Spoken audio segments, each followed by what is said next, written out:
Excellency, the Consul General of Japan in Karachi, Mr. Toshikazu Isomura, the Chief Guest, Mr. S. Munir, the respected Editor-in-Chief of Pakistan Observer, Mr. Faisal Zahid Malik, and the respected CEO Chairman, Pakistan-Japan Business Forum, Mr. Sohail B. Ahmed, distinguished guests. Assalamu alaikum and a very good morning. Bilateralism is like a marriage without the option of a civil divorce. When countries fall out of a healthy bilateral relationship, they often go to war. In the same stride, the balance of trade is a barometer of who in this relationship has given more to the other. Ironically, though, in a $2 billion trade basket, 1/3 is what Pakistan gives Japan, and 2/3 is what it receives from them.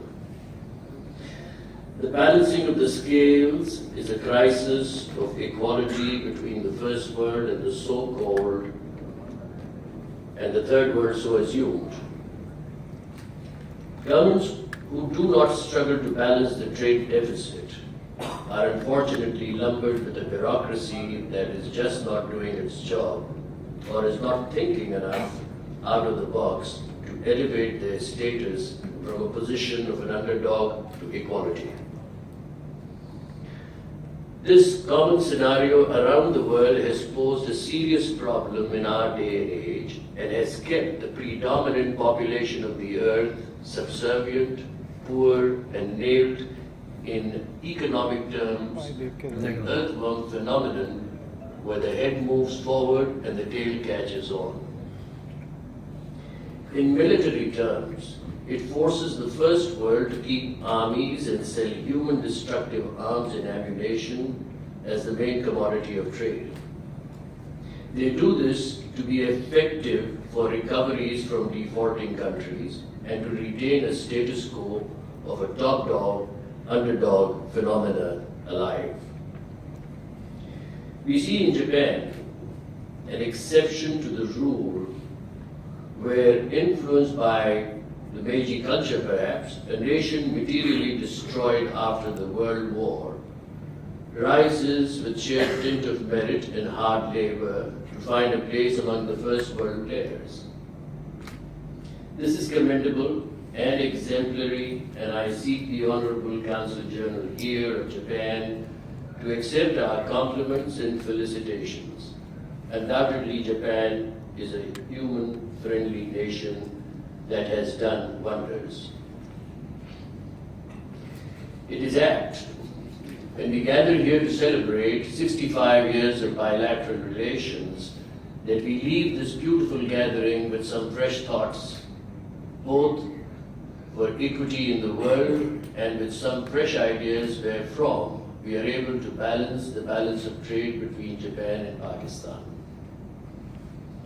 In supporting the Japanese model of state management, we would like to see and support the initiation by Japan of a global protocol on the minimum level of sustenance for the struggling population of the earth, now moving from 7.6 to 8 billion people in the foreseeable future.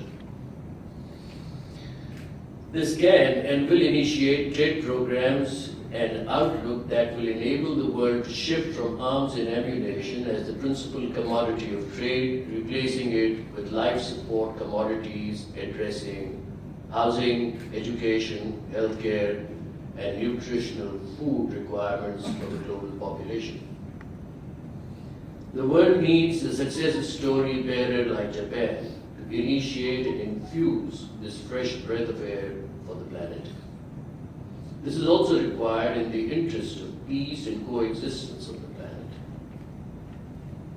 In the case of Japan-Pakistan specific needs, we suggest that our human resources need to be uplifted with labor skills from costs that our natural resources can pay for. a string of polytechnical schools around Pakistan, and we need about 3,400 of them. We signed off under the administration of the Armed Forces of Pakistan, preferably, to convert our youngest labor force on the planet to become a valid part of the production chain in any economy. Land, labor, capital, enterprise make up for a production base anywhere, and in Pakistan, skilled labor is the missing link when compared to Japan. I have seen a huge laundry list of bilateral protocols and agreements between Pakistan and Japan, but when it comes to devising a destination with a roadmap, not all are in sync. Capital is another issue that warrants serious consideration. In this combatant world, for a race to seek supremacy for the reserve currency of the world, it is now more than incumbent for countries to peg the bilateral trade benchmark and restrict the same to the use of local currencies. This expands and extends the agreeing economies and provides evenly managed growth with contained and safe options. This option also free bilateral partners from trilateral pressures that politically restrain fair trade practices. I trust I would have contributed to a fresh view to our very friendly relations, and I wish them to grow from strength to strength.